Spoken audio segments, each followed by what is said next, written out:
The galaxy had a way of sorting species, not by intelligence, not by culture, not by the beauty of their homeworlds or the poetry of their languages. The galaxy sorted by teeth, by claws, by the tonnage of warships parked in orbit and the willingness to use them. Humanity had none of these things, or rather humanity had so little of these things that the difference between having them and not having them was a rounding error. 47 colony worlds, a defensive fleet that could generously be called adequate, no enslaved species, no conquered territories, no history of orbital bombardment. In the math of the galactic dominion, this made humans a footnote. Ambassador Ilara Voss knew all of this as her shuttle drifted toward Thrax's station, the beating heart of Dominion governance. Only a structure so large it had its own weather systems and so old that entire civilizations had risen and collapsed since its first corridor was welded into place. She sat in the back of the diplomatic shuttle with her hands flat on her thighs and her spine pressed hard against the seat like she was trying to fuse with it. She was 43 years old, brown hair cut short because she could not be bothered with it, a face that had been called plain by people who did not look closely enough and striking by people who did. She wore the dark blue formal suit of Earth's diplomatic corps, and pinned to her left lapel was a small silver circle, the emblem of her homeworld. Just a circle. No eagle, no sword, no predator with bared teeth. A circle.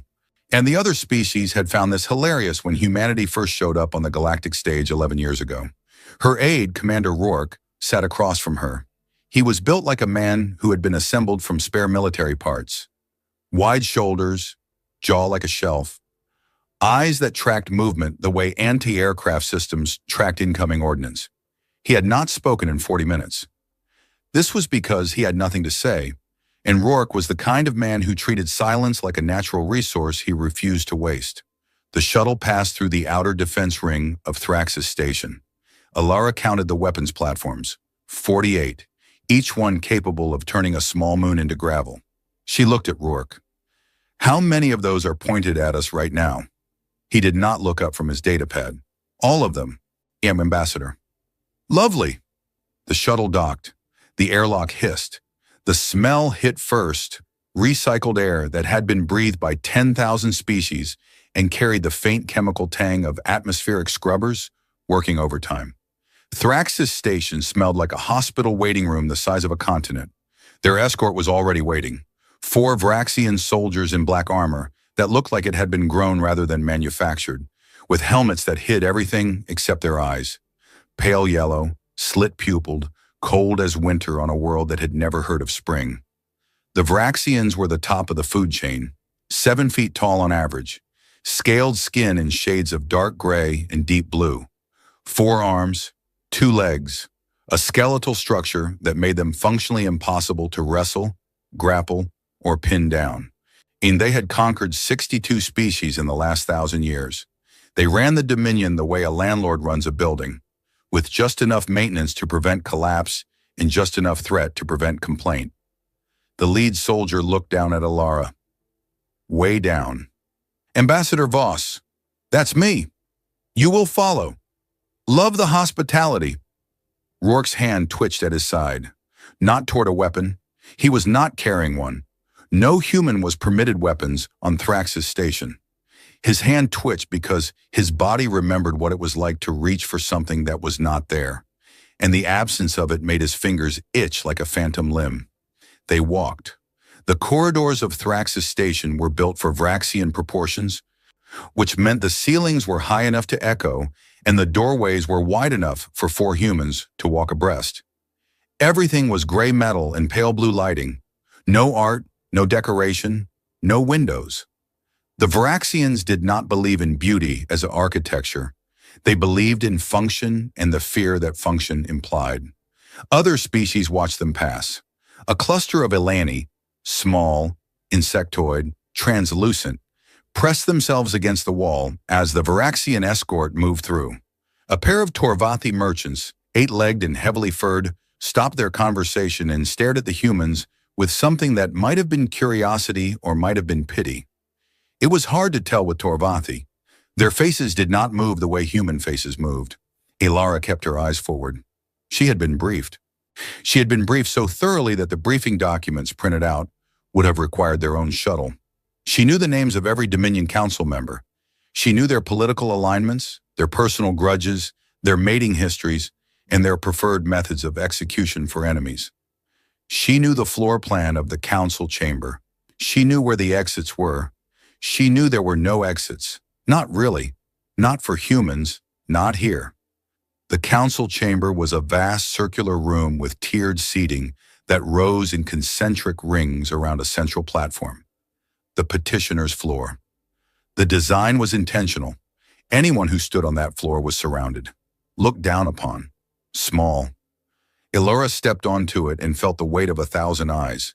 The council was already seated. 12 species, 12 delegations. 8, but only one mattered. High Commander Dravik of the Vraxian Empire sat at the apex of the highest tier, directly across from the entrance, positioned so that every petitioner who entered would see him first and see him last. He was old by Vraxian standards, which meant he had survived long enough to kill everyone who had tried to replace him. His scales had faded to a pale silver gray, and his 4 arms rested on the armrests of his seat with the casual weight of someone who had not been afraid of anything in a very long time. He looked at Alara the way a man looks at a fly that has landed on his dinner plate, not with anger, not with hate, with mild inconvenience. "Ambassador Voss," he said. His voice filled the chamber without effort. Vraxian vocal cords were built for carrying across battlefields, but even his conversational tone sounded like a command. "You have requested an audience to discuss the matter of your border colonies." "I have. You have 5 minutes." Ilara looked at him. She looked at the council. She looked at the translators embedded in every seat, carrying her words to 1,000 ears in 100 languages. She looked at the recording devices. This would be broadcast. They always broadcast these things. The Dominion liked the galaxy to see how petitions went. It discouraged future petitions. She took a breath. "In the last 14 months," she said, "Vraxian military vessels have entered sovereign human space on 9 separate occasions. They have established forward operating bases on 3 worlds within our recognized borders. They have displaced human colonial populations, totaling 11,000 people. With 2 of those displacements involved the use of force. 47 human citizens are dead." She paused, not for effect. She paused because the number still had weight for her, and she needed a moment to carry it. "We have filed formal protests through every available diplomatic channel. We have filed 9. We have received 0 responses." A murmur rippled through the lower tiers. Not surprise, amusement. A few of the smaller delegations exchanged glances that said the same thing. "Oh, the little ones are complaining again." Dravik did not react. He sat motionless, patient, the patience of a predator who did not need to chase because the prey always came to him. "I am here," Ilara said, "to deliver a message from Earth's United Council. This is not a request. This is not a negotiation. This is a warning." The chamber went quiet. Well, not the quiet of attention, the quiet of disbelief. A Vraxian sub-commander in the 2nd tier barked a laugh. It sounded like 2 rocks being struck together. Ilara ignored it. "Withdraw your forces from human space within 30 standard days. Return our displaced citizens. Compensate the families of the dead. If these terms are not met, Earth will consider the Vraxian Empire to be in a state of open war with humanity, and we will respond accordingly." Silence, then laughter. It started with the Vraxians and spread outward like a wave, rolling through the tiers of the council chamber until the entire room shook with it. Not all species laughed the same way. The Alani clicked, the Torvathi rumbled, the Kashiri whistled. But the message was the same. 47 colony worlds threatening the largest military empire the galaxy had ever produced. Ilara stood on the petitioner's floor and waited. She did not flinch. She did not blush. She did not look away. She had known this would happen. She had been told in the briefing room on Earth 6 weeks ago that this was the most likely outcome. She had been told what came after, too. She had accepted the assignment anyway. Dravik raised one of his 4 arms. The laughter stopped, not gradually. It stopped like a switch had been thrown. The Dominion was well trained. "Ambassador Voss." His voice carried the residue of amusement, the way a blade carries the residue of oil. I appreciate your species' courage. It is an admirable quality in small creatures. But I must ask, do you understand what you are saying? Perfectly. You represent a species that has existed on the galactic stage for 11 years. You have no dreadnoughts. You have no planetary siege weapons. You have no history of interstellar warfare. Your total military capacity would not survive first contact with a single Varaxian battle group. He leaned forward. And you stand here and speak to me of war. I do. Then you are either very brave or very foolish. I've been told those are the same thing where I come from. Dravik studied her. Something shifted behind those yellow eyes. Not respect. That was too much to ask. But something. A flicker. The recognition that this small creature on the floor below him was not performing courage. She was holding it like a weapon, and she was holding it steady. Yana, your warning is noted, he said. It is also rejected. The territories in question are now under Varaxian jurisdiction. Your colonies will be relocated. If they resist, they will be removed. This is the order of the Dominion, and it is final. Ilara nodded, slowly. Then I have one more thing to say, and I want to be certain the recording devices capture it clearly. She looked directly into the nearest broadcast lens.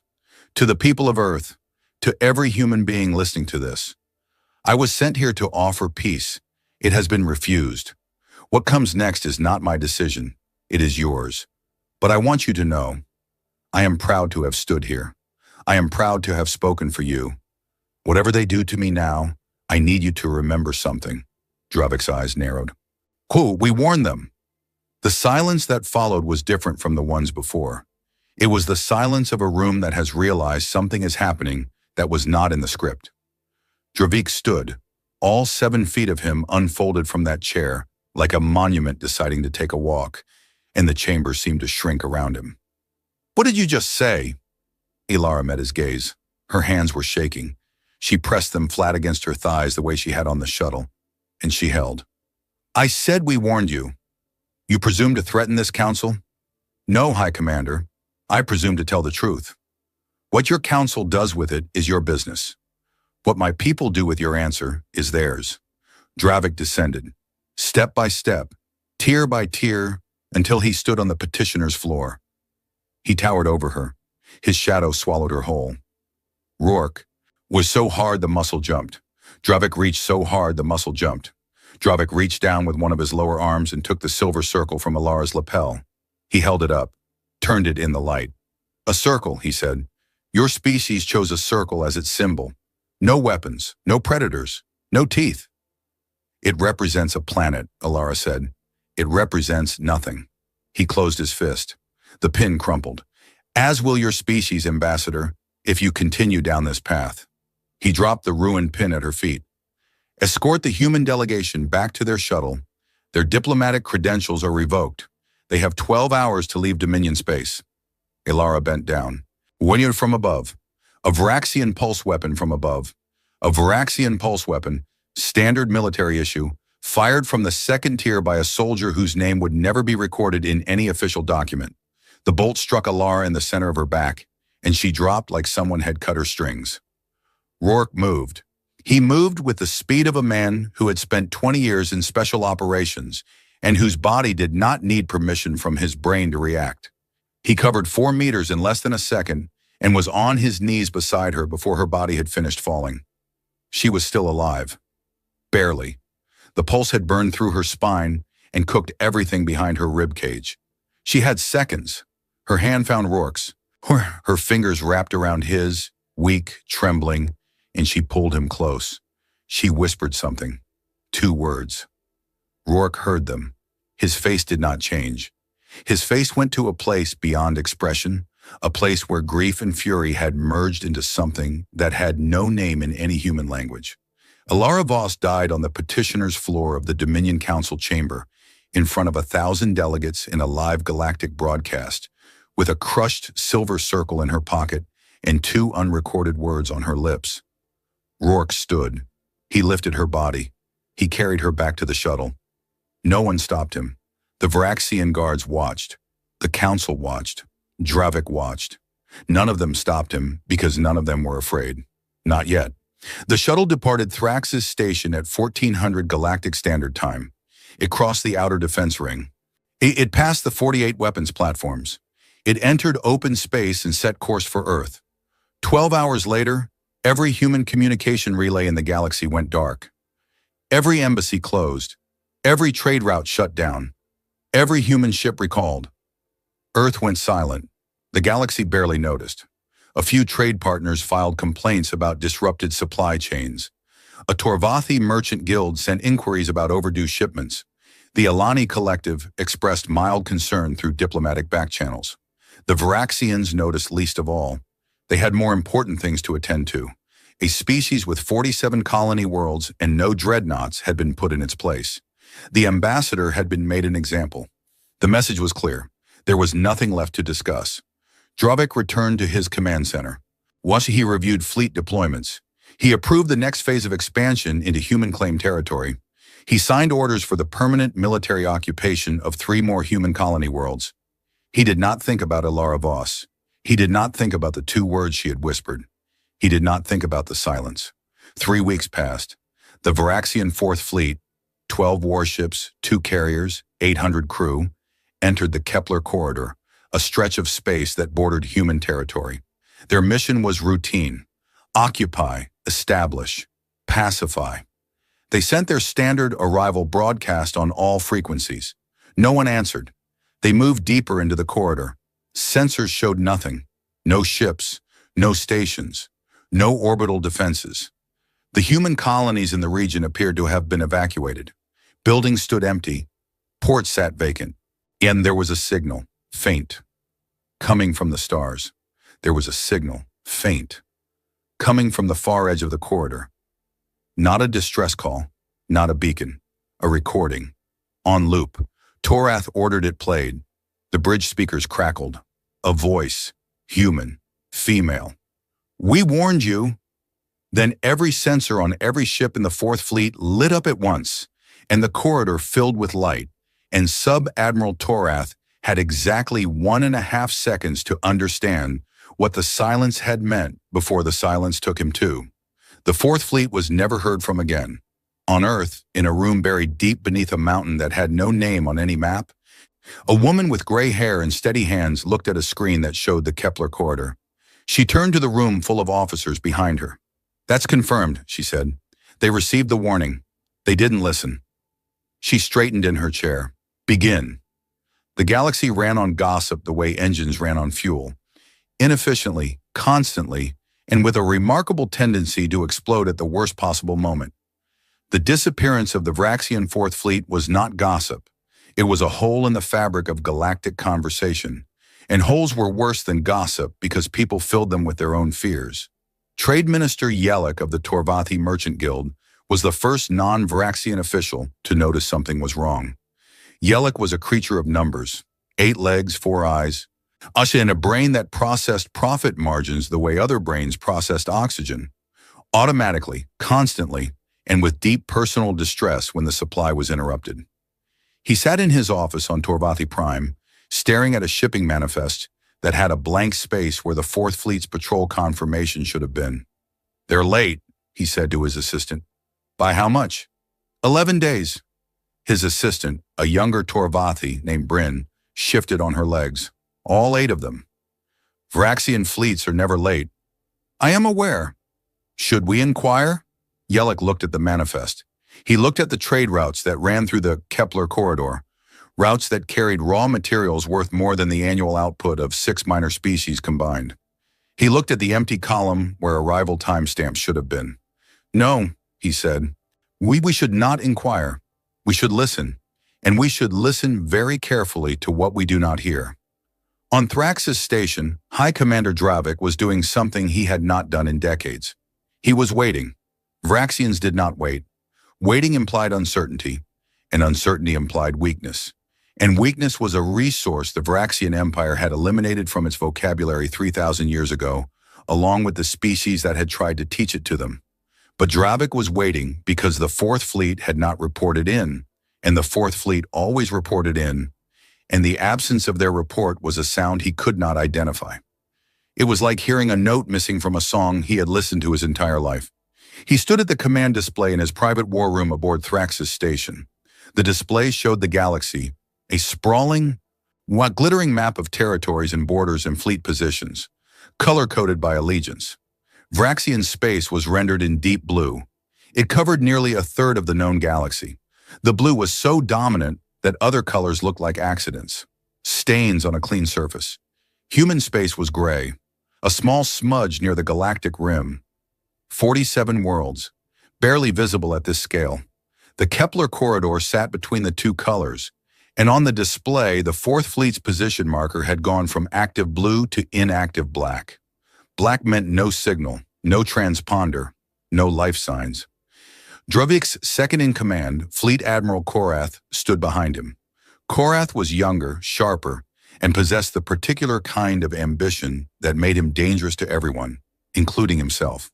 For he had 4 scars running down the left side of his face, 3 from combat, 1 from politics. He did not specify which was which. Equipment failure, Korath said. The Kepler corridor has high-density radiation pockets. It could interfere with transponders. All 12 ships? Korath did not answer. All 12 ships, Korath. 2 carriers. 800 crew. Every transponder, every backup, every emergency beacon. All dark, simultaneously. The alternative, High Commander, is that they were destroyed. Yes. By the humans. Yes. Korath let out a breath that was half laugh, half disbelief. The humans do not have the capability to destroy a patrol fleet. Their entire navy could not match our Fourth Fleet ship for ship. Dravik said nothing. He stared at the black dot on the display. He was thinking about the ambassador, the woman who had stood on the petitioner's floor with shaking hands and a steady voice and said words that no species with 47 worlds and no dreadnoughts had any right to say. We warned you. He had killed her for it. Not personally. He had not given the order, though he had not punished the soldier who fired, which amounted to the same thing in the mathematics of power. He had killed her because her words were an insult, and insults from lesser species could not be permitted to stand. This was doctrine. This was tradition. This was how the Dominion maintained order. But he was thinking about her face. The moment before the shot, she had not been afraid. He had seen fear in 1,000 species. He knew its variations the way a painter knows shades of red. The Alani trembled. The Kashiri went rigid. The Torvathi curled inward. Every species had its signature, and Dravik had cataloged them all. The human ambassador had not been afraid. She had been sad. The distinction bothered him in a place he could not name. Send the 9th Fleet, he said. Full combat deployment. Find out what happened in the Kepler corridor. Korath straightened. The 9th Fleet is one of our largest battle groups. 32 ships. For a reconnaissance mission? I did not say reconnaissance. I said full combat deployment. Against humans. Dravik turned from the display. He looked at Korath with eyes that had watched empires fold. Against whatever is in that corridor. The 9th Fleet departed Vraxian staging grounds 4 days later. 32 warships, 4 dreadnoughts, 12,000 crew. On enough firepower to crack a planet's crust and enough soldiers to occupy whatever was left. They entered the Kepler corridor in standard combat formation. Dreadnoughts at the center, heavy cruisers on the flanks, destroyers running point. Their sensors were at maximum range. Their weapons were hot. Their shields were up. Fleet Commander Voxan was a veteran of 11 campaigns and the destruction of 2 species that had made the mistake of resisting Vraxian expansion. She was considered one of the finest tactical minds in the Empire. She had never lost a battle. She had never even come close.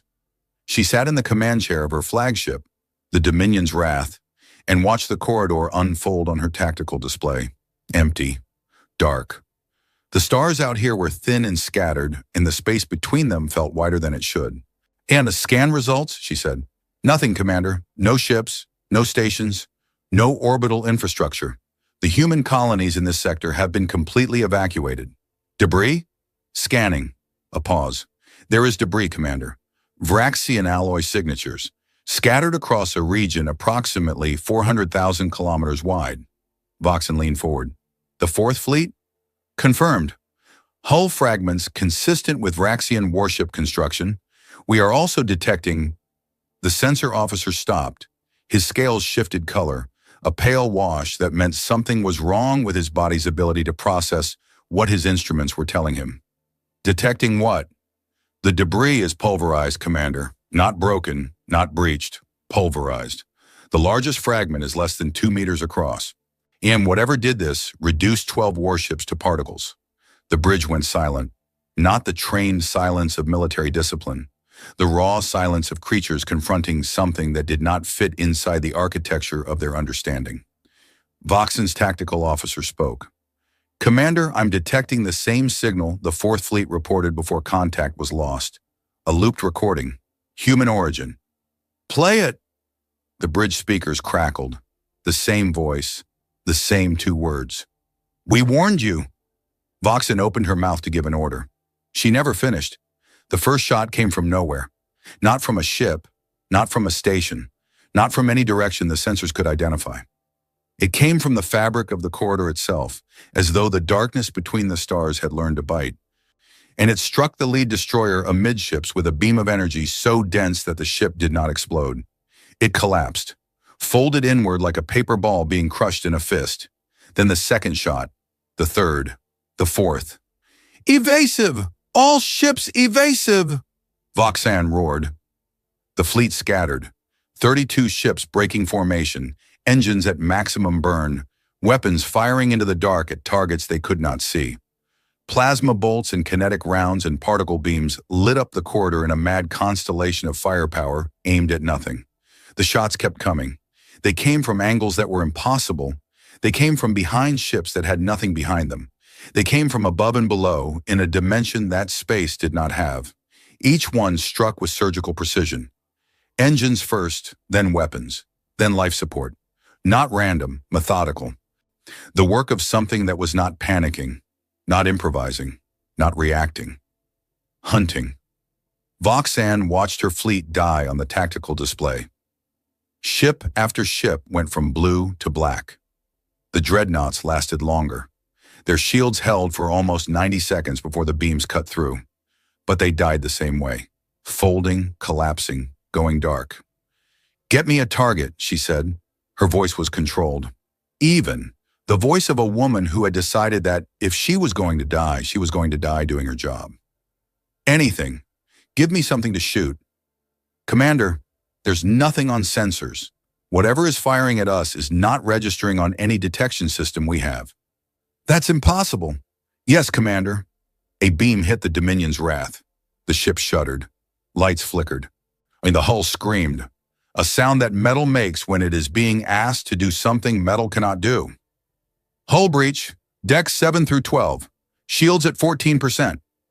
Voxen looked at her display. Of 32 ships, 9 remained. 8. 7. The numbers felt like a countdown. Open a channel, she said. All frequencies. Unencrypted. Channel open.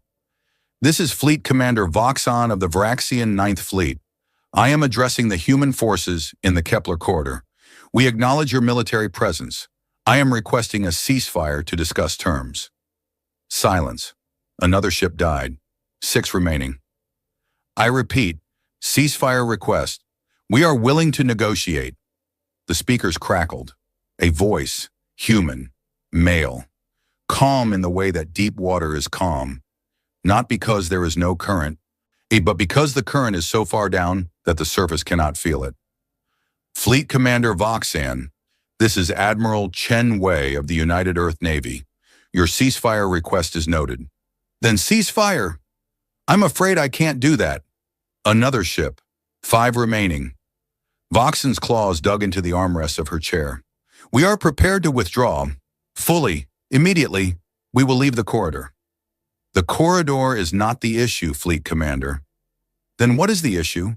A pause. The kind of pause that carries weight. You killed our ambassador. That was not my decision. That was not my fleet. I had no part in... You are Vraxian military. Your empire killed our ambassador on a live broadcast in front of the entire galaxy. You used her death as a message. Another pause. We received it. 4 ships. 3. Admiral, please. Fleet Commander, I want to be clear about something. We are not angry. Anger fades. What we are is something your species doesn't have a word for, because you have never had to develop one. You have never been the small thing. You have never watched your people be killed by something larger and known you couldn't stop it. You have never buried your dead and been laughed at for mourning them. 2 ships, the Dominion's Wrath was one of them. We have a word for it, though. In English, the closest translation is resolve, but that doesn't capture it fully. It's resolve mixed with patience, mixed with memory, mixed with the understanding that the universe doesn't care about fairness, and so fairness must be built by those willing to bleed for it. The other ship vanished from the display. 1 ship, the Dominion's Wrath. Enter alone. Your fleet is destroyed, Commander. Your ship is the last one standing, and I have left it standing deliberately. I need you to survive. I need you to go back to Thrax's station, and I need you to deliver a message to High Commander Dravik. Voxen's scales had gone white, not from fear, past fear. Her body had run out of the chemicals required to sustain it, and had entered a state that Vraxian biology reserved for terminal situations. A cold, clear, empty awareness. What message? Tell him that was the first. Tell him there will not be a third warning. Tell him Earth is coming, and when we arrive, we will not be sending ambassadors. The channel went silent. The Dominion's Wrath drifted in the dark, surrounded by the pulverized remains of 32 warships and 12,000 Vraxian soldiers. Anantan Fleet Commander Voxan sat in her chair and breathed and did not move for a long time. Then she ordered a course for Thrax's station.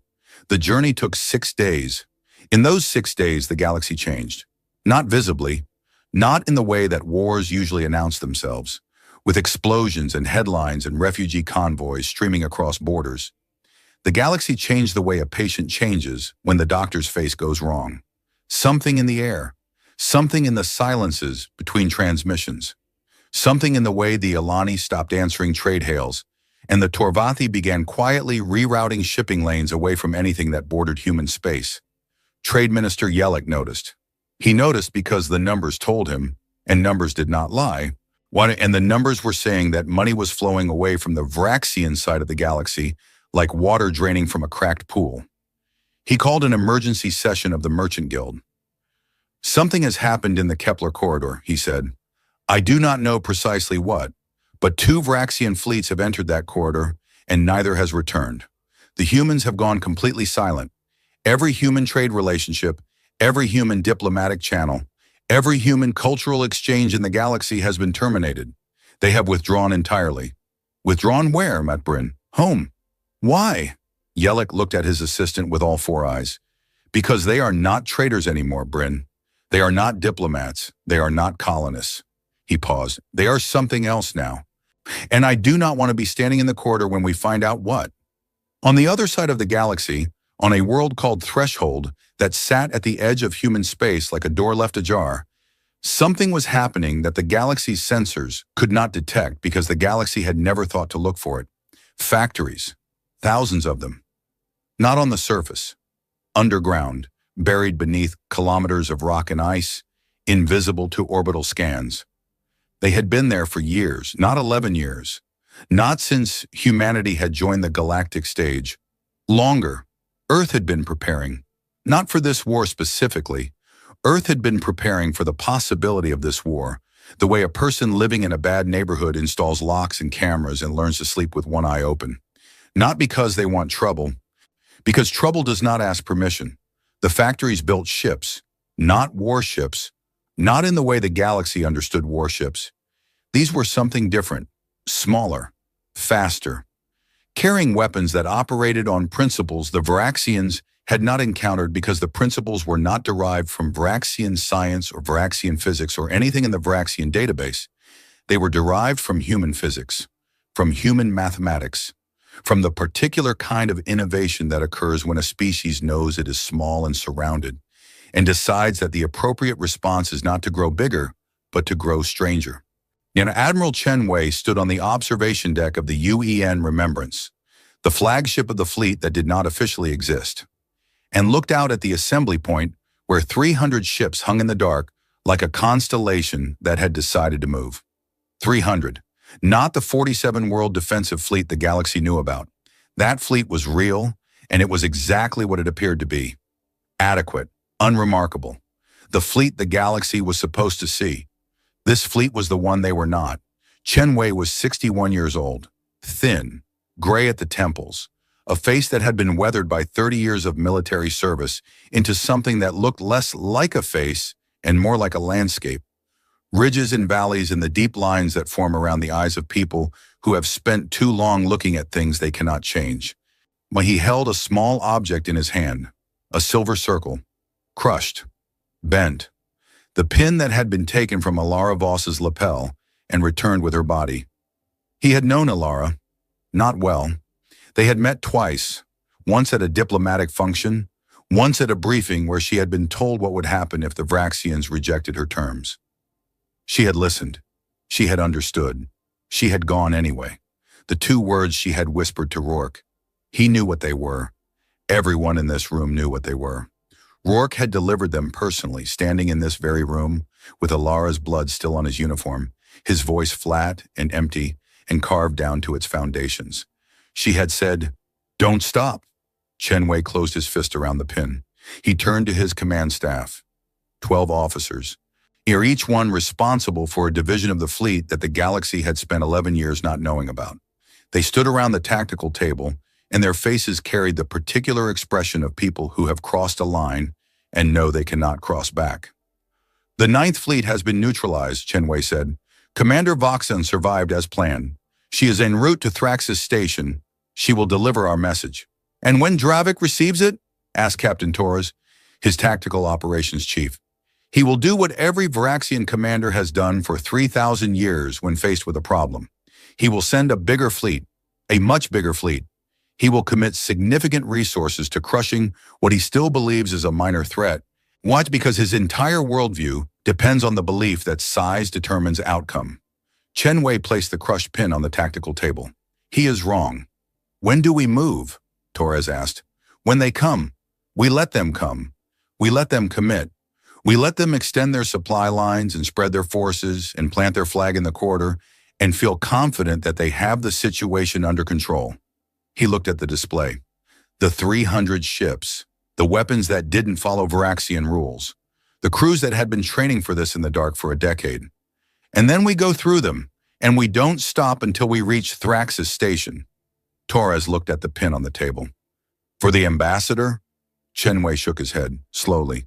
"No, for every species in this galaxy that has ever stood on that floor and been laughed at. Oh, for every small thing that was crushed because it was small. The ambassador knew what she was doing. She bought us something with her life." "What?" "Justification." He turned back to the window. 300 ships, silent, waiting, patient in the way that deep water is patient. She gave us the right to do what we were always capable of doing, and she made sure the galaxy watched. Far away on Thraxis Station, Fleet Commander Voxen's lone ship limped through the outer defense ring, damaged, scarred, the only survivor of 32. She was escorted to the council chamber. She walked to the petitioner's floor, the same floor where Alara Voss had stood, the same floor where Alara Voss had died. Dravik looked down at her. "Report." Voxen looked up at the High Commander. She looked at the council. She looked at the place on the floor where a human woman's blood had been cleaned away, but whose ghost still stood there, shaking and steady and sad. "They are coming," Voxen said. Her voice broke on the second word. "They are coming, and they are not what we thought." The Vraxian Empire had destroyed species before. It was not something they discussed at diplomatic functions, though it was not something they denied either. The destruction of a species was simply a tool, like fire, useful, occasionally necessary, not something that required moral examination any more than a surgeon examined the morality of a scalpel. The Cathani had been first, 800 years ago, a gentle silicon-based species whose crime had been occupying a star system rich in the rare minerals the Vraxian war machine consumed. They had been asked to leave, and they had refused. They had been removed. Their homeworld was now a mining colony. Their language existed only in academic databases. Their music, apparently they had created extraordinary music, was lost entirely. The Varaxians had learned something from the Cathani and from every species they had broken since. They had learned that destruction was easy when the numbers were on your side, and the numbers were always on their side, and therefore destruction was always easy. This was the foundational logic of the Varaxian Empire, and it had worked without exception for 3,000 years. Dravik was about to discover why foundations are the most dangerous thing to trust. He stood in the war room and looked at Voxan, who stood on the floor below him. Its sensors could not locate the source. Our sensors could not locate the source. Our targeting systems could not lock. Our shields could not calibrate because they could not identify the energy type. New technology, not new the way we use the word, not an improvement on existing systems. Something entirely different. Something that does not operate on the same principles as anything in our database. Dravik's lower arms crossed behind his back. His upper arms rested at his sides. Four-armed body language was complex, and this particular configuration meant he was processing something that required all of his attention and none of his emotion. How many ships did they deploy? Unknown. Estimate. I cannot estimate what I could not detect, High Commander. Korath, standing in the corner, let out a sound that was half growl, half calculation. She panicked. The fleet encountered an ambush, possibly mines, possibly stealth drones, and she panicked and lost 32 ships to a trap that a competent commander would have. I lost 32 ships in 97 seconds. Voxan's voice cut through the room like something with a blade. She turned to Korath, and her scales had gone the color of old iron, and her eyes held something that Korath had never seen in them before, because he had never seen it in any Varaxian before. It was humility, the forced, broken kind that comes not from wisdom, but from having been shown, with absolute clarity, the exact dimensions of your own irrelevance. 97 seconds, Fleet Admiral. I timed it. From the first shot to the last, 97 seconds. 4 dreadnoughts, 28 support vessels, 12,000 crew, 97 seconds. I did not panic. There was not enough time to panic. The war room absorbed this. Dravik turned back to the display. The map of the galaxy, the blue of Varaxian space, the gray smudge of human territory, the black void of the Kepler corridor where 2 fleets had gone to die. Mobilize the Grand Fleet, he said. Korath straightened. High Commander? The Grand Fleet. All of it. Every dreadnought, every carrier, every warship capable of faster-than-light travel. Pull them from patrol routes. Pull them from border defense. Pull them from the occupation garrisons. I want every ship we own pointed at human space within 14 days. That would leave our borders undefended. Our borders are not under threat. The humans are. High Commander, if the other species see our borders undefended, they will do nothing. They never do anything. They watch. They wait. They write concerned letters through diplomatic channels. This is what prey does, Korath. It hides and hopes the predator is busy with something else. Dravik's eyes locked onto the gray smudge. We are going to be very busy. The Grand Fleet assembled. It was the largest military mobilization in Varaxian history, a statement that carried weight when your history stretched back 3 millennia and included the subjugation of 62 species, 412 warships, 87 dreadnoughts, 30 carriers, with 200,000 crew, enough firepower to sterilize a star system, enough soldiers to occupy a civilization. They gathered at the edge of the Kepler corridor like a storm building on the horizon, and their presence was felt across the galaxy the way earthquakes are felt. Not as a local event, but as a tremor that runs through the floor and reminds everyone standing on it that the floor is not as solid as they believed. Trade Minister Yelik watched the fleet movements from his office on Torvathi Prime and felt all 8 of his legs go cold. They've pulled everything, he said to Bryn. Border garrisons, patrol fleets, the occupation forces in the Alani system, everything. For the humans. For the humans. Bryn processed this. The humans have 47 colony worlds. Yes, the Grand Fleet could destroy 47 worlds in a week. Yes. Then why does this feel wrong? Yellick looked at her. In the decades he had known Bryn, she had never asked a question that did not have a number attached to it. This question had no number. It had a feeling, and feelings were not Torvathi currency. Because, he said, the humans knew this would happen. They destroyed 2 fleets. They knew the response would be the Grand Fleet. They knew the Varaxians would mobilize everything. A species that has been on the galactic stage for 11 years does not pick a fight with the largest empire in the galaxy unless they have already calculated the outcome. What outcome? Yellick said nothing. The Grand Fleet entered the Kepler corridor on the 15th day.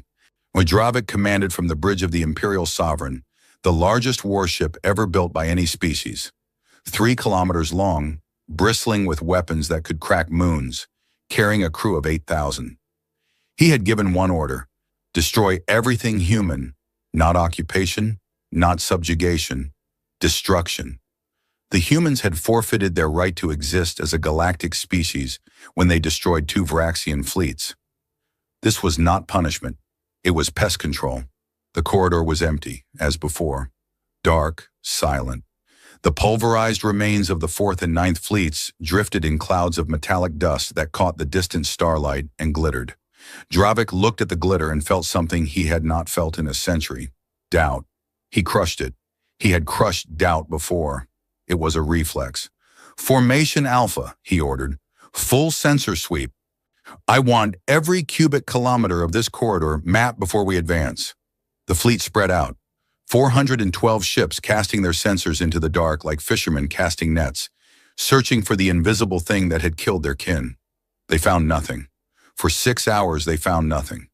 The corridor was empty. No ships, no weapons platforms, no mines, no stealth drones. Nothing. They've retreated, Korath said. He was aboard the Imperial Sovereign, standing at Dravik's shoulder, and his voice carried the particular confidence of a man who had decided to be right, because being wrong was not something he was willing to afford. They struck from ambush, and now they have retreated to their colonies. Classic prey behavior, hit and run. Dravik did not respond. High Commander, our sensor sweep is complete. With the corridors clear, we should advance to the first human colony world. Dravik looked at the display. The corridor, the stars, the dark. They let Voxan live, he said. Korath blinked. What? 32 ships, 12,000 crew, all destroyed, except Voxan. 1 ship, 1 commander, left alive. Why? To send a message. Yes, but what message? Not fear. If they wanted fear, they would have destroyed everything and let the silence speak for itself. They left a witness. They wanted us to know what they could do. They wanted us to come. The bridge officers looked at each other. They wanted us to bring the Grand Fleet, Dravik said. They wanted every ship we have in one place. The realization moved through the bridge like a cold wind. High Commander, it's a trap. Alarms. Every alarm on every ship. Simultaneously. A sound so vast and so layered that it became something beyond sound. A physical pressure, a vibration in the bones. They came from everywhere. Not from the corridor, not from ambush positions, from fold space. A method of faster-than-light travel that the Varaxians had theorized about, but never achieved because the energy requirements were beyond anything their physics could produce. The humans had not only solved the physics, they had weaponized it. 300 ships materialized in a sphere around the Grand Fleet. Not in front of it, not behind it, around it. A shell of warships that enclosed 412 Varaxian vessels in a bubble of coordinated death. The human ships were smaller than Varaxian dreadnoughts, less than half the size. But they moved with a synchronization that was not military. It was mathematical. Each ship occupied a precise position in the sphere, and together they formed a geometry that turned the corridor into a kill box with no exits. Weapons free, Dravik roared. All ships engage. The Grand Fleet opened fire. 412 ships unleashing everything they had in every direction. Plasma bolts, kinetic impactors, particle beams. The corridor turned into a storm of energy so bright that the optical sensors on every ship burned out simultaneously and had to switch to secondary systems. They hit nothing. The human ships moved. not dodging. There was nothing reactive about their movements, nothing that suggested they were responding to incoming fire. They moved the way the parts of a clock move, each ship shifting position in perfect coordination with every other ship, and the Varaxian fire passed through spaces that had contained targets a fraction of a second earlier and struck only darkness. Then the human ships fired back. The beams were the same as before, the unknown energy type that did not register on Varaxian sensors and could not be blocked by Varaxian shields. But this time, there were 300 sources instead of an unknown few, and they fired not in volleys, but in a continuous, sustained, interlocking pattern that covered every angle and left no gap. The Grand Fleet began to die, not in 97 seconds this time. The humans were taking their time. Dravik would realize later, much later in the cold hours of his survival, that they were being precise. When they were not trying to destroy the fleet as fast as possible, they were dismantling it. Engines first, then weapons, then shields. Each ship was being systematically stripped of its ability to fight, to flee, and to function in that order. It was not combat, it was surgery. Dreadnoughts, the pride of the Varaxian Navy, each one crewed by thousands, each one carrying enough firepower to flatten a civilization, went dark one after another. Their engines cut out, their weapons went dead, their shields collapsed. They drifted, intact but powerless, like insects pinned to a board. "They're not destroying us," Voxan said. She was on the bridge of her repaired ship, watching through a display that showed her own fleet being taken apart with the care of someone disassembling a machine they intended to study. "They're disabling us." Dravik heard her over the fleet channel. He stood on the bridge of the Imperial Sovereign and watched his empire's military might be reduced to floating metal in the time it took to eat a meal. "Why?" he said. No one answered. The answer came 2 hours later, when the last Varaxian ship went dark and the corridor fell silent, and the 300 human ships held their positions in their perfect sphere and waited. A channel opened, all frequencies unencrypted. "High Commander Dravik, this is Admiral Chen Wei of the United Earth Navy." Dravik stood on a dead bridge. No power, no weapons, no engines. Emergency lighting cast everything in dull red. Water and the faces of his crew, the finest military personnel the Varaxian Empire had ever produced, looked like they had been carved from something that was no longer stone. "I hear you," Dravik said. "Your fleet is disabled, not destroyed. Your crews are alive. Your ships are intact but without power. We can restore that power or we can finish what we started. The choice is yours. What do you want? I want you to listen. For the first time in your empire's history, I want you to listen to a species that is smaller than you. Can you do that?" Dravik's 4 fists clenched, his jaw locked. Every instinct bred into him by 3,000 years of Varaxian supremacy screamed at him to refuse, to spit defiance, to die before bending. But 12,000 Varaxians had already died in this corridor. "Now escort your fleet back to Varaxian space. Escort your fleet back to Varaxian space. Every ship, every crew member, alive and unharmed. When you arrive at Thrax's station, you will convene the Dominion Council. You will inform them that the Varaxian Empire will withdraw from every territory it has occupied by force in the last 100 years. Every species you have conquered will be freed. Every colony you have seized will be returned. Your military will be reduced to defensive capacity. Your empire ends today." Silence. "If you refuse, we will destroy the Grand Fleet. All of it, every ship, every crew member. And then we will move on Thrax's station directly. And then we will move on every Varaxian military installation in the galaxy. And we will not stop until there is no Varaxian military capability remaining. We are capable of this. You have seen what we can do. You know this is not a bluff." Dravik closed his eyes. Behind his eyelids, he saw the map. The blue of Varaxian space covering a third of the galaxy. 3,000 years of conquest. 3,000 years of dominance.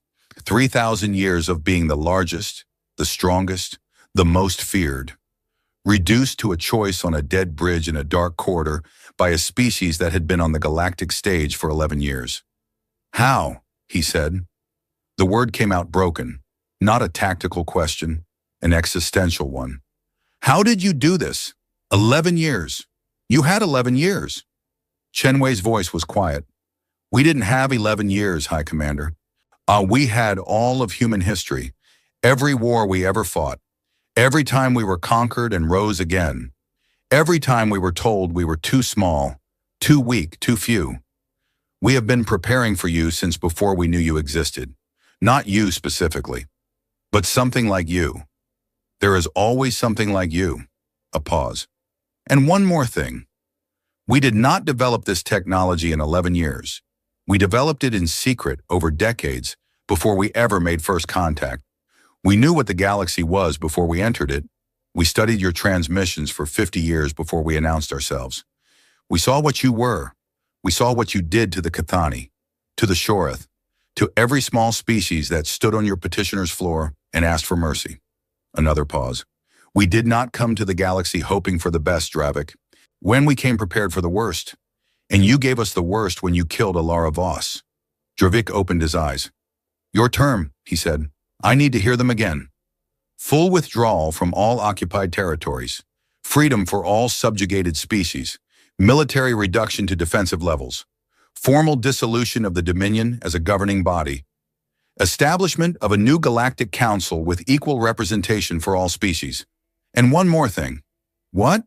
A monument on Thrax's station, on the petitioner's floor, where Ambassador Voss died, a monument with her name and the names of every sentient being who was killed on that floor for the crime of asking to be treated as equal.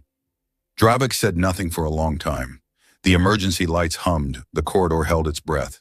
If I agree to this, if I convene the council, if I deliver your terms, there are those in the Empire who will not accept them, who will fight. We know. You will face resistance, Vraxian resistance. We are not a species that surrenders. Neither are we, High Commander. That's the problem you're facing. You have met for the first time in 3,000 years a species that is exactly as stubborn as you are. The difference is that we are stubborn and we have better technology and we have the moral high ground and we have 300 ships around your fleet and you have nothing. I could refuse to surrender. I could die here. My entire fleet could die here. That is also stubbornness. It is. And 200,000 Varaxian families would lose their children. For what? For pride? Your pride has cost enough, Dravik. It cost Alara Voss her life. It cost 12,000 of your own people theirs. How many more do you want to spend on it? The bridge was silent. The crew watched their commander, their high commander, the most powerful military leader in the galaxy, standing in emergency lighting on a dead bridge, being asked to end an empire by a voice on a speaker. Dravik reached into the folds of his uniform. He pulled out a small object, silver, circular, a pin, not Alara's pin, a replica. He had ordered it made after she died. He had carried it since, though he had told no one why, and if asked, he would have said he did not know himself. But standing here, in the red dark, holding the crushed circle of a dead woman's world, he knew. He had kept it because some part of him, some ancient, buried, a pre-imperial part of his brain that still remembered what it was like to be a small thing in a dangerous universe, had known she was right. He put the pin on the dead console in front of him. Admiral Chen Wei. Yes, I accept your terms. Across the corridor, 300 human ships held their positions. None of them moved. None of them needed to. The news broke across the galaxy the way bones break, with a sound that everyone heard and no one wanted to identify. The Varaxian Grand Fleet had surrendered, not been destroyed, surrendered. The word traveled faster than light, bouncing from relay to relay, station to station, species to species, and every being who heard it had the same reaction, which was to hear it again because the first time could not possibly have been correct. The Varaxians did not surrender. The Varaxians had never surrendered. The Varaxians had a word for surrender in their language, but it was used exclusively to describe what other species did. Their own word for capitulation had been removed from military vocabulary 6 centuries ago.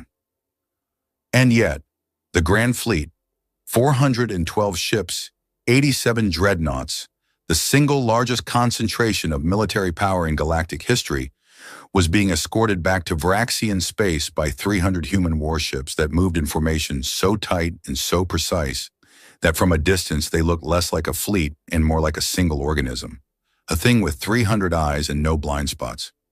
Trade Minister Yellick received the news in his office. He read it. He read it again. He set the datapad down. He picked it up. He set it down again.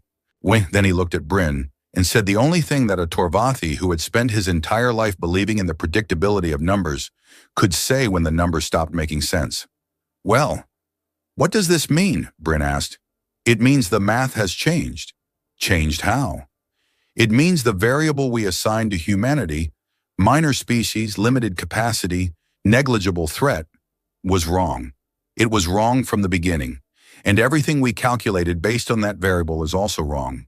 Every trade model, every risk assessment, every strategic projection for the next century." He paused. "All of it, wrong." On Thrax's station, the Dominion Council convened for what would be its last session, though most of the delegates did not know this yet. They arrived the way they always arrived, in order of importance. Air had laughed at Alara Voss sat in their seats and did not laugh. The representatives of 62 conquered species sat in their lower tiers and looked up at the Vraxians and saw something they had never seen before. Uncertainty. Dravik entered the chamber. He walked to the command platform at the apex. He stood there, and for a moment he was exactly what he had always been. The most powerful being in the room, in the station, in the galaxy. Then he opened his mouth and became something else. "The Vraxian Empire has accepted terms of surrender from the United Earth Navy." The chamber did not react, not because the delegates were composed, because the statement was so far outside the architecture of their reality that their brains needed additional processing time, the way a computer needs time to render an image that is too large for its memory. Then the noise, not laughter this time, something raw. 100 species making 100 sounds of disbelief, shock, terror, confusion, and, from the lower tiers, from the delegations of the conquered and the subjugated and the forgotten, hope. Hope sounds different from every other emotion. It is quieter, more afraid of itself, more likely to be mistaken for something else. A Cathani delegate, one of the last 700 Cathani alive in the galaxy, seated in the lowest tier because his species had been reduced to a rounding error, stood up. He was small, crystalline. It waver. He delivered the terms the way a waiver. He delivered the terms the way a surgeon delivers a diagnosis, with precision, without comfort, and with the understanding that the information itself was the wound.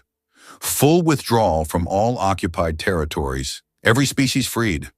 Military reduction, dissolution of the Dominion Council as a governing body, establishment of a new equal council, the monument.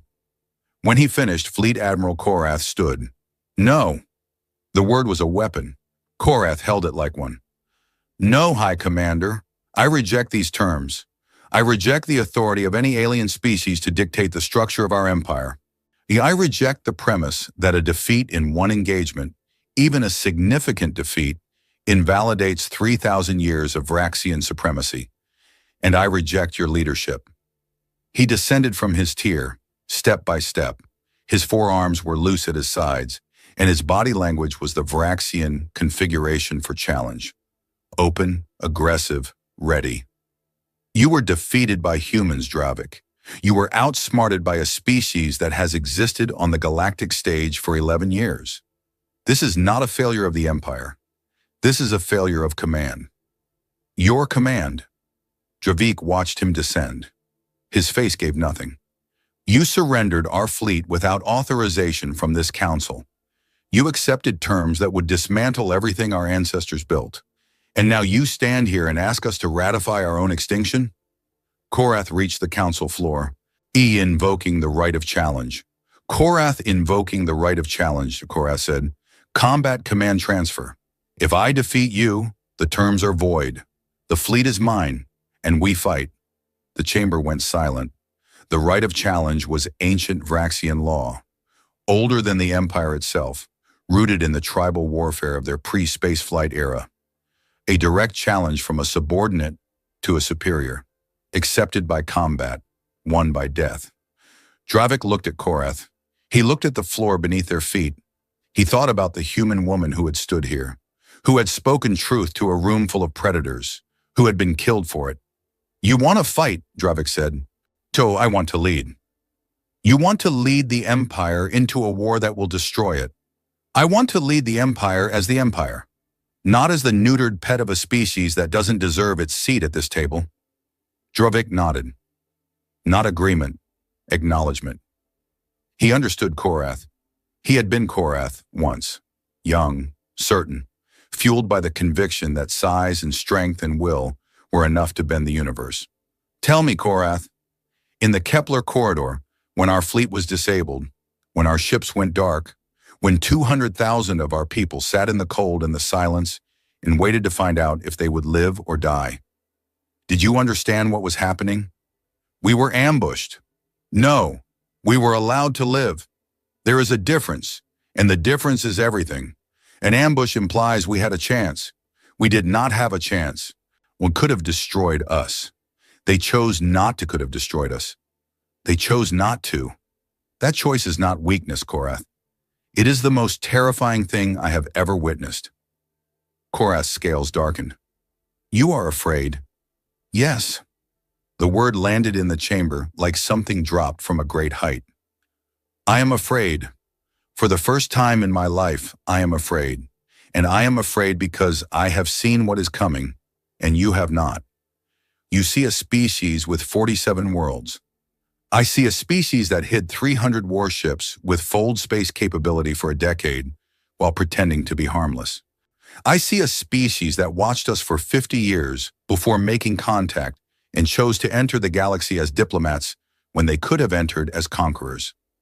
I see a species that sent an ambassador to be killed, and she went knowing she would die, because her death would give them the moral authority to do what they had the power to do all along." He paused. "And I see a species that, after all of that, after we killed their ambassador and laughed at their grief, still offered us terms, still gave us a choice. They could have destroyed the Grand Fleet. They didn't. They could have moved on Thrax's station. They didn't. They could have done to us what we did to the Cathani, and no one in the galaxy would have blamed them." He looked at the Cathani delegate, the small crystalline figure standing in the lowest tier. "I'd know one." Korath's fist clenched, all four of them. "So you would have us kneel. I would have us survive, and I would have us earn something we have never possessed. The respect of a species that is better than us. Not stronger, not larger, better. In the ways that matter when the weapons are put away." Korath moved, fast. Vraxian reflexes were built for killing. 3,000 years of natural selection and genetic optimization had turned their bodies into instruments of violence so refined that the movement from standing to lethal was measured in fractions of a second. His upper right arm swung, a strike aimed at Dravik's throat, a killing blow, the kind that ended challenges in the old way. Before the Empire, before the politics, when leadership was determined by the simple question of who was still breathing. Dravik caught the arm. Not blocked. Caught. His lower left hand closed around Korath's wrist with a grip that had been forged in a century of combat and tempered by something new. Something that was not strength, but certainty. The certainty of a being who had decided, in the red dark of a dead bridge, what he was willing to die for and what he was not. Korath's eyes widened. Dravik twisted. The joint bent in a direction Vraxian anatomy did not accommodate, and Korath went down. One knee, then two. His arm pinned behind him, his shoulder torqued to the edge of breaking, his body locked in a position that Vraxian culture had a word for, but no Vraxian had occupied in 600 years. Submission. "I could kill you," Dravik said. He stood over Korath holding the arm, speaking in a voice that the entire chamber could hear. "The right of challenge permits it. Tradition demands it. You raised your hand against your commander, and the punishment is death." He released the arm. Korath collapsed forward, breathing, alive. "But I have had enough of death, haven't you?" Korath said nothing. He kneeled on the floor where ambassadors had died and challenges had been issued and empires had been built, and he said nothing because there was nothing left to say that his position did not already express. Dravik turned to the council. The terms are accepted. The Vraxian Empire, as of this moment, is dissolved. The Dominion Council, as of this moment, is dissolved. I will work with the human delegation to establish the framework for a new governing body. Any species that wishes to participate is welcome. Any species that wishes to leave is free to go. He paused. Abu, we are done telling other species what to do. He stepped off the command platform. He walked to the lowest tier, where the Kithani delegate still stood. He descended to that level, the lowest level, the level reserved for the conquered, the level that no Vraxian had ever willingly occupied. He stood before the Kithani. The Kithani looked up at him, 7 feet of Vraxian looking down at 3 feet of crystal. The species that had destroyed and the species that had been destroyed, face to face, in a room that had witnessed 1,000 such meetings and had never once seen one end differently. Until now. I do not expect forgiveness, Dravik said. I do not ask for it. Your world was taken. Your people were killed. Your music was lost. Nothing I do will undo this. The Kithani said nothing. Light moved through his crystalline body. His color shifted. But if it is within your willingness, I would like to hear what your music sounded like. The Kithani looked at Dravik for a long time. Long enough for the chamber to go completely silent. Long enough for every delegate in every tier to stop breathing. Then he sang. It was not a sound that any other species could have produced. It was not vocal. It was vibrational. His entire body resonating at frequencies that human ears would have registered as somewhere between a harp and a thunderstorm, at once delicate and overwhelming. And it filled the council chamber the way water fills a glass. Completely, gently, and with the patience of something that had been waiting a very long time. He sang for 30 seconds, then he stopped. That is a morning song, he said. His voice, when he spoke rather than sang, was small and dry and precise. It is the last morning song. There is no one left who knows the others. Dravik said nothing. There was nothing to say. There were only things to do, and so he did them. Over the next 72 hours, the galaxy rearranged itself. Not with explosions, not with fleets, with paperwork and protocols and the quiet, exhausting labor of dismantling a 3,000-year-old power structure while building a new one from scratch. The human delegation arrived at Thraxis Station on the second day. Not Admiral Chen Wei. He remained with the fleet, the diplomatic team, led by a man named Rourke, Commander Rourke, former military aide to Ambassador Ilara Voss, the man who had carried her body off the petitioner's floor, the man who had heard her last 2 words. He walked into the council chamber wearing the dark blue suit of Earth's diplomatic corps. Pinned to his lapel was a silver circle, not crushed, whole. He walked to the petitioner's floor. He stood where Ilara had stood. He looked up at the tiers. They were empty. No one sat above him anymore. The tiered seating had been open to all species equally, and the delegates sat where they chose. And many of them chose to sit together in ways they never had before. Torvathi next to Alani, Kashiri next to former Vraxian subjects, enemies next to enemies, all of them looking at the human on the floor below. Rourke looked at them. My name is James Rourke. I am here as Earth's representative to the Provisional Galactic Council. I know that some of you are afraid of us. You watched what our fleet did in the Kepler corridor, and you are wondering if we are the next Vraxians, if we have simply replaced one empire with another. He paused. He had never been a diplomat. He had been a soldier. His words came out the way soldiers' words come out, blunt-edged, heavy, undecorated. I can't promise you we won't make mistakes. Humans make a lot of mistakes. We have a history full of them. We have done terrible things to each other and to our own world. We are not a perfect species. We are not even a particularly wise species. He reached into his pocket. He pulled out a crushed silver pin, Ilara's pin, the one Dravik had crumpled, the one she had picked up and put in her pocket before she died. He held it up. But we are a species that remembers, and what we remember most is what it feels like to be small. Every human alive carries that memory. It is in our stories, our songs, our bones. We were small on our own world. Prey animals in a world full of predators. We were small in our own history.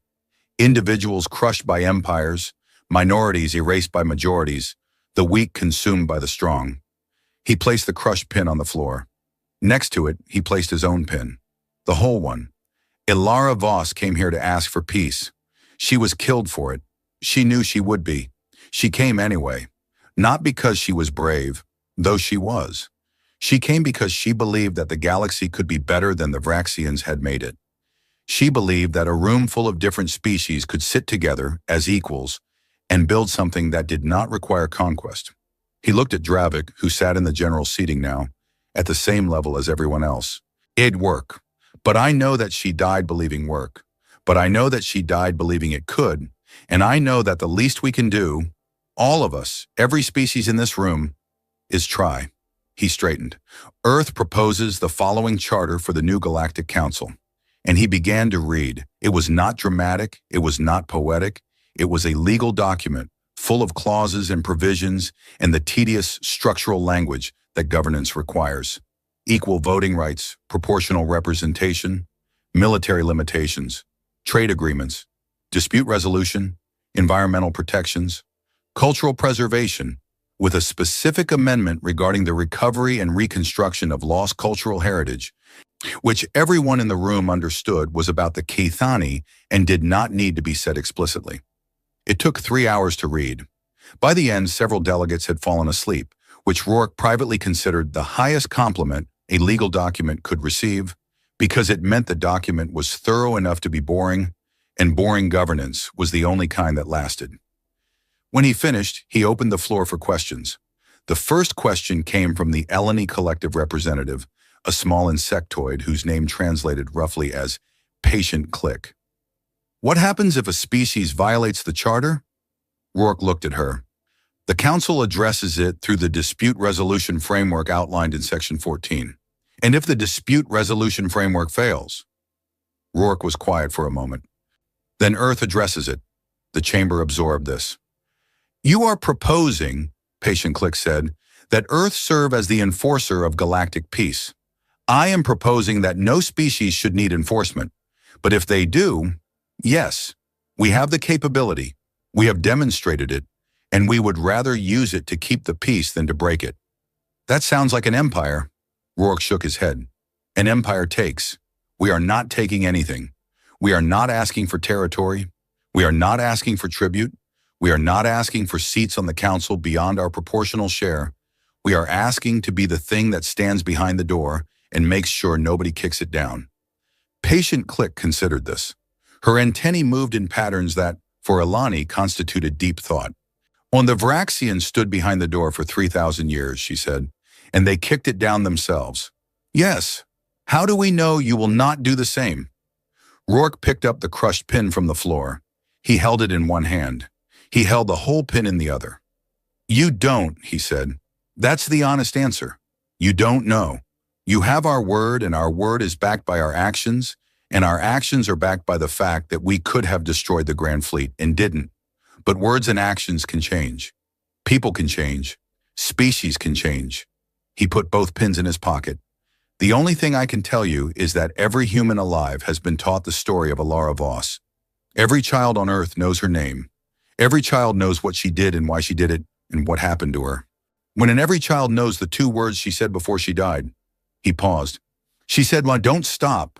She wasn't talking about the war. She was talking about this, about building something, about standing in rooms full of species that are different from each other and finding a way to coexist. He looked at the chamber, at the Eleni and the Torvathi and the Kashiri and the Keithani and the Vraxians and all the others, sitting together at the same level for the first time in 3,000 years. Don't stop. That's what she said. And we won't. The vote was held the following day. 114 species, each one casting a single vote. The charter passed unanimously. Even the Vraxians voted yes. Not all of them wanted to. Korath, seated in the back, Hamas voted yes with the expression of a man swallowing medicine that he knew was necessary and hated for being necessary. His arm, the one Dravik had twisted, was in a medical brace, and he held his voting device in his lower left hand, and he pressed the button that said yes, and he did not look at anyone when he did it. Dravik voted yes from the front row. He pressed the button with the hand that had once crushed a silver pin, and when the tally appeared on the display and the number read 114 out of 114, he closed his eyes. Not in defeat, in something he did not have a word for. The Cathani delegate might have had a word for it. In their language, the language that existed only in fragments and databases, and in the memory of 700 survivors, there was a word that meant the feeling of watching something broken begin to heal while knowing that it would never be the same as it was before, but might somehow be better. The word had no translation, but the feeling filled the room. That evening, after the votes and the speeches and the endless logistics of remaking a galaxy, Rourke stood alone on the petitioner's floor. The chamber was empty. The lights were dimmed. The tiers of seating rose around him like the inside of a theater after the audience has gone. And the silence was the kind of silence that has texture. Heavy, full, alive with the ghosts of everything that had been said in this room over thousands of years. He looked at the spot on the floor. They had cleaned it. Of course they had. But he knew where it was. What he would always know. He knelt, one knee on the cold metal, his hand flat on the floor. "We didn't stop," he said. His voice was quiet enough that only the room heard it, and the room kept it, and the ghost said nothing, and that was enough. 20 years passed. 20 years is not a long time by galactic standards. Species that measure their histories in millennia consider 20 years the way a human considers an afternoon. Present, felt, and gone before you've decided what to do with it. But 20 years was enough to change everything. The Galactic Council, the new one, the equal one, the one that met in a chamber with no tiers, had grown from 114 member species to 183. New species emerged from the far edges of the galaxy, was species that had hidden themselves during the Vraxian era because visibility meant vulnerability and vulnerability meant extinction. They came out of their dark corners and their hidden systems and their camouflage worlds, and they came to Thrax's station, and they stood on the floor that was no longer called the petitioner's floor. It was called the speaker's floor now. The monument was there, set into the floor itself, flush with the metal, so that anyone who stood to speak would stand on the names. Alara Voss, and below her name, 3,217 others. Every sentient being killed on this floor by Vraxian order, stretching back across the centuries, their names recovered from archives and witness testimony and the careful, agonizing work of historical reconstruction. The Cathani delegate, the same one, on the last singer, had insisted that the names be in the native script of each species. This meant the monument was a patchwork of alphabets and symbols and marks that most beings could not read. It did not matter. The unreadability was the point. You did not need to read the names to understand what they meant. You needed only to stand on them and feel the weight. Trade Minister Yellick had retired 3 years after the charter was signed. His final act as a public official had been to publish a paper titled Revised Projections, Economic Implications of Galactic Equality, which was 400 pages long and could be summarized in one sentence. Everything the Torvathi Merchant Guild had believed about the relationship between military dominance and economic prosperity was wrong, and the new model was more profitable for everyone, including the Vraxians. The Vraxians. That was the surprise no one had predicted. Freed from the economic burden of maintaining the largest military in galactic history, a military that had consumed 40% of their gross domestic output, the Vraxian economy had not collapsed. It had transformed. The same industrial capacity that had built dreadnoughts now built infrastructure. The same engineering expertise that had designed weapon systems now designed terraforming equipment, medical technology, and, most improbably, musical instruments. The Cathani Reconstruction Project was a Vraxian initiative, proposed by Dravik himself in the first year of the new council, funded by the Vraxian treasury, staffed by Vraxian scientists and cultural anthropologists who spent their days piecing together the fragments of a civilization their ancestors had shattered. They could not bring back the dead. They could not restore the homeworld. It was still a mining colony, though the mines were being decommissioned and the first reforestation drones had been deployed. They could not recover the music, but they tried.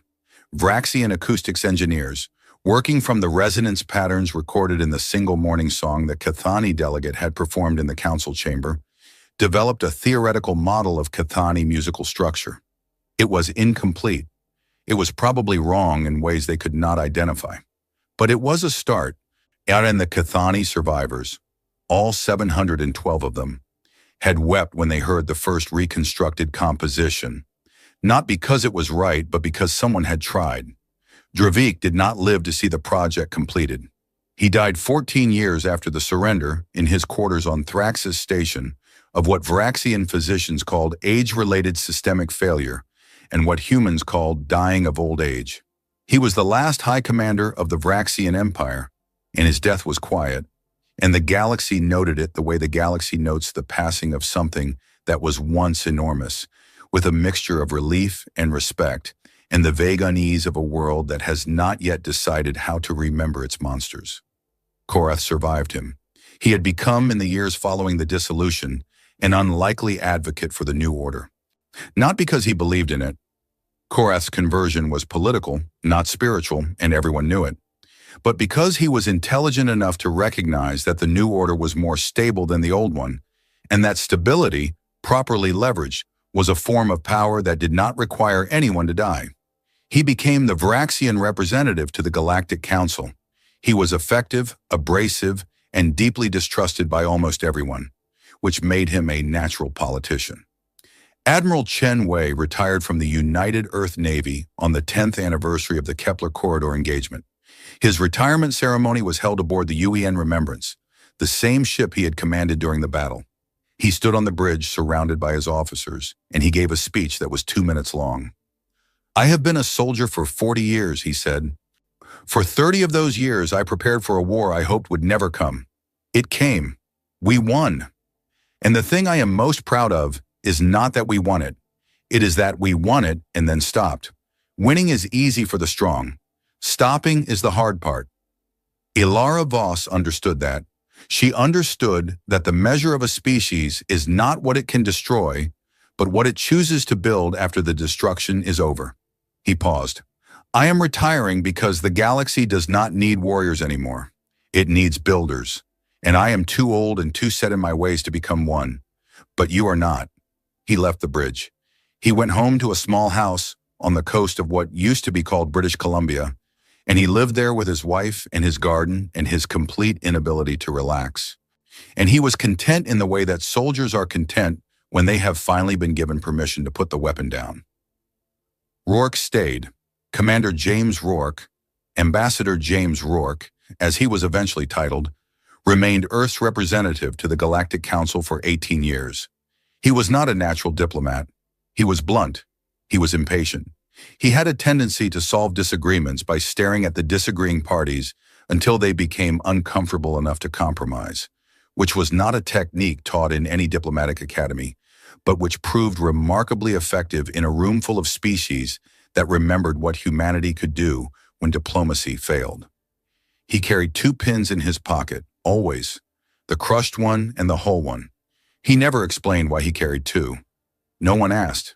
By the 18th year, the pins had become so much a part of him that the newer delegates assumed they were some kind of human cultural artifact, like a wedding ring or a prayer bead. And in a way, they were right. The galaxy settled into something that was not peace exactly, because peace implies the absence of conflict, and conflict was as present as ever. Trade disputes, border disagreements, cultural misunderstandings, the endless friction of 183 species trying to share a galaxy without stepping on each other's equivalents of toes.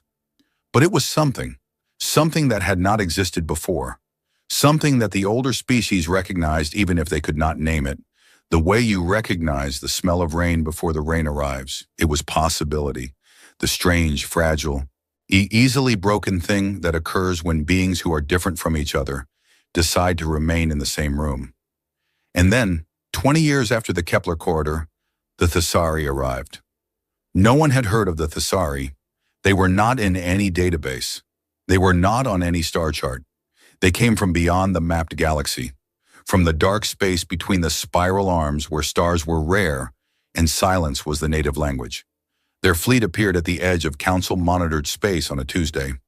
1,400 ships, each one larger than anything in any known navy, each one radiating energy signatures that made the monitoring station's instruments stutter and recalibrate and stutter again. The monitoring station sent an alert. The alert reached Thrax's station in 40 minutes. Within an hour, the Galactic Council was in emergency session. Within 2 hours, the Thesari sent a message. It was simple. It was broadcast on all frequencies. It was translated simultaneously into every known language by the Thesari's own systems, which meant they had been listening long enough to learn, and that fact alone was more frightening than the 1,400 ships. We are the Thesari Ascendancy. We have observed your region of space for a considerable period. We have cataloged your species, your technologies, and your military capacities. We find them adequate for our purposes. You will submit to Ascendancy governance within 30 standard days or be restructured accordingly. That was the entire message. No preamble, no introduction, no diplomatic niceties. The Thesari communicated the way a boot communicates with an insect, briefly from above, and with no expectation of a reply. The council chamber erupted. 183 species talking at once sounded like the inside of a hive during an earthquake. Delegates shouted. Delegates whispered. The Alani clicked so fast their translators crashed. The Torvathi merchant delegation immediately began calculating the economic impact of subjugation, because Torvathi processed stress through numbers the way other species processed it through screaming. Korath stood. His voice cut through the noise the way Vraxian voices had always cut through noise. Built for battlefields, built for command, built for moments exactly like this. Silence. The chamber went quiet. Old habits. I have seen this before, Korath said. 20 years ago, this council sat in a different configuration and received a different threat from a different direction, and the response was the same. Panic. I participated in that panic. I advocated for war. I challenged my own commander because I believed strength was the only currency that mattered. He paused. His brace arm, the one Dravik had twisted, which had never fully healed, and which he refused to have surgically repaired because the imperfection reminded him of something he needed to remember, hung at his side. I was wrong then. I do not intend to be wrong now. This is not a Vraxian problem. This is not a human problem. This is a galactic problem, and we will address it as a galaxy. He looked at the human delegation. Rourke was already standing. He looked older. What 20 years of diplomacy had done to his face what 20 years of military service had not. Softened the edges, deepened the lines, added a layer of something that was not quite patience, but was adjacent to it. He still looked like he had been assembled from spare military parts, but the parts had been worn smooth. Earth's fleet is already mobilizing, he said, but Korath is right. This is not our fight alone. The charter is clear. Collective defense is a shared responsibility.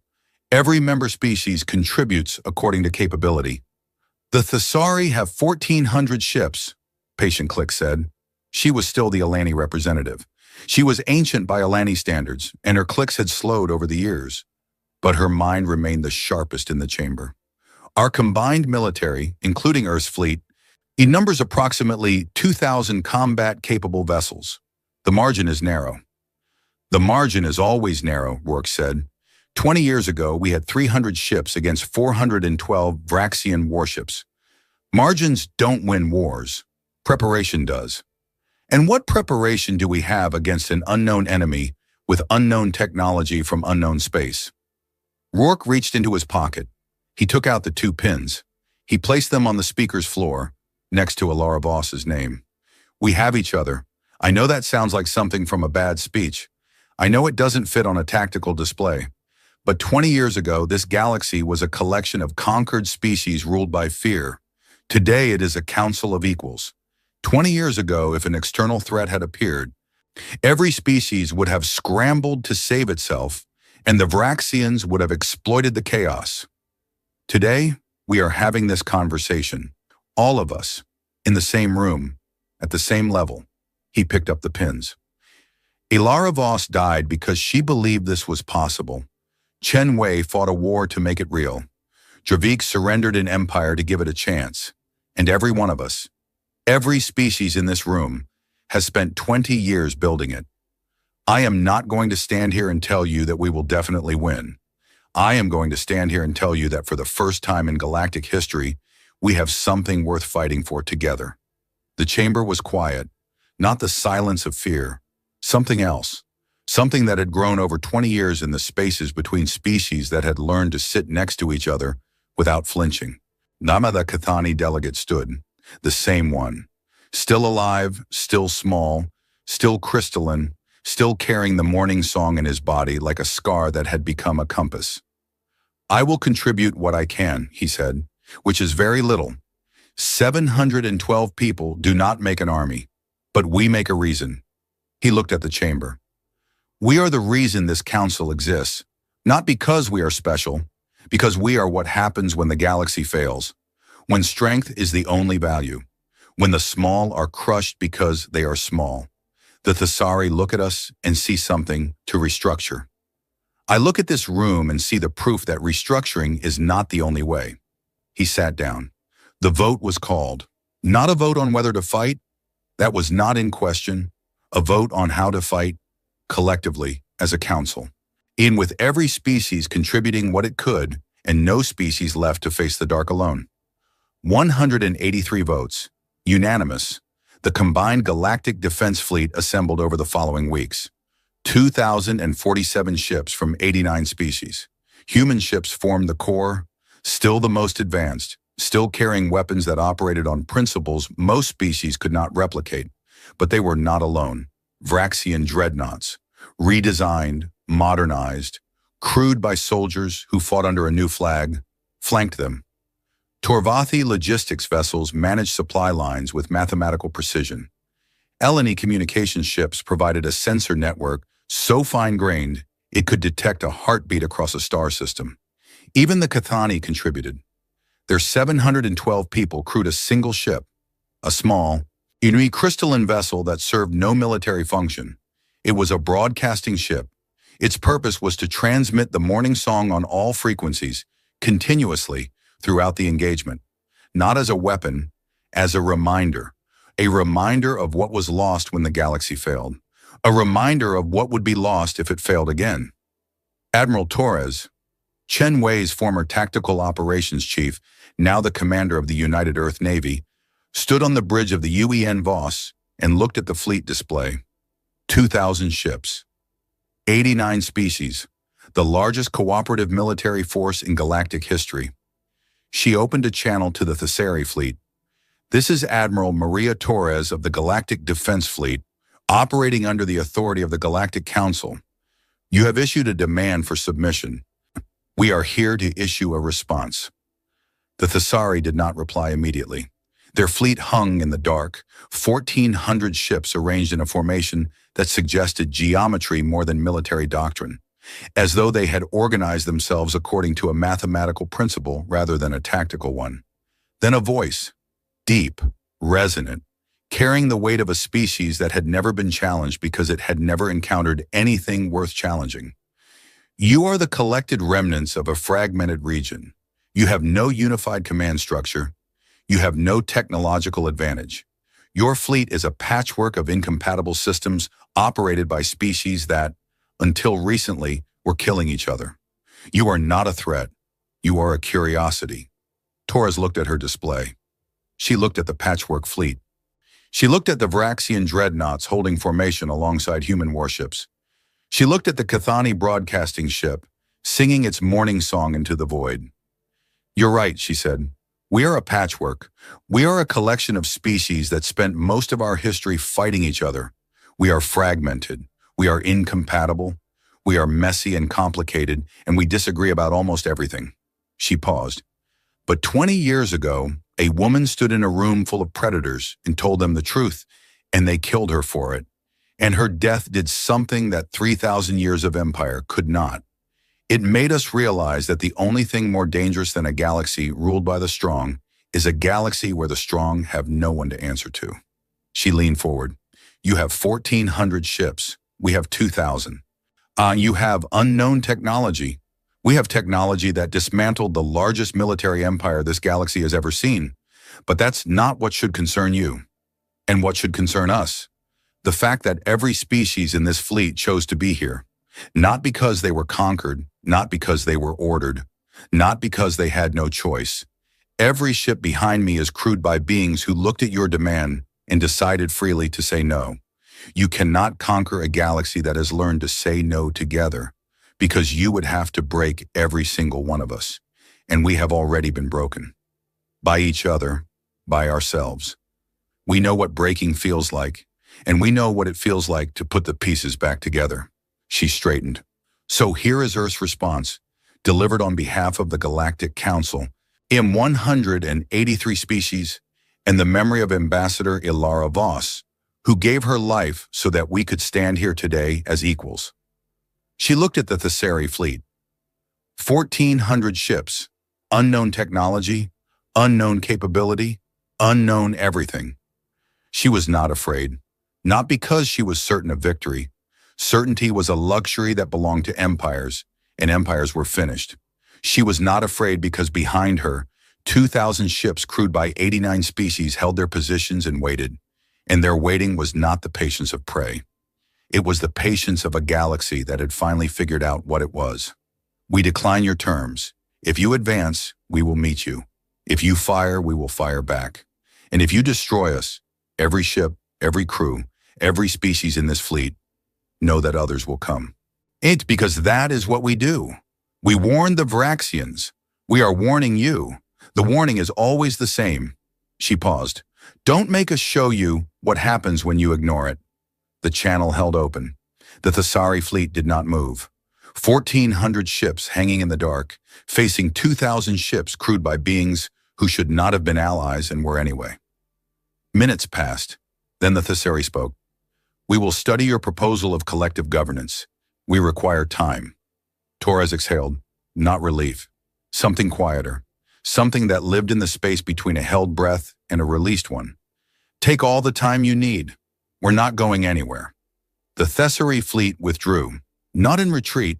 Their formation held, their ships moving in that same mathematical precision, to knew it. But they would return to a table, knew it. But they would return to a table, not a battlefield. And when they sat down, they would sit at the same level as everyone else. On the bridge of the UN Voss, Torres looked at the fleet display. 2,000 ships, 89 species, holding formation together. She opened a channel to all ships. This is Admiral Torres. The Thessari have withdrawn. All units hold position until further notice. She closed the channel. She reached into her pocket and pulled out a silver pin. A circle, whole, unbroken. She had never met Ilara Voss.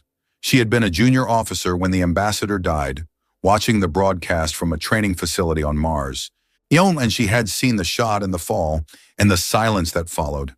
And she had understood in that moment, with the clarity that only the young and the furious possess, exactly what kind of galaxy she lived in and exactly what kind of galaxy she wanted to build instead. She held the pin. Below her, on the speaker's floor of Thrax's station, transmitted live to every ship in the fleet in every world in the council, Rourke stood among the names engraved in the floor. He was 67 years old. His hair was white. His hands were steady. He looked at the chamber. Empty now except for him. The delegates had gone to their ships, their stations, their communication arrays. The business of the galaxy continued. It always continued. He looked down at the names. Ilara Voss. He knelt, one knee on the cold metal, on his hand flat on her name, the same position he had taken 20 years ago, in the dark, in the silence, after the votes and the speeches and the beginning of everything that had followed. They listened, he said. He stood. He straightened his jacket. He adjusted the silver pin on his lapel. Then he walked out of the chamber, and the lights dimmed behind him, and the names glowed faintly in the dark. 3,218 of them, in scripts and symbols from 100 worlds. Unreadable and permanent and enough. The door closed. The galaxy held its breath. And somewhere in the space between the stars, A morning song played on.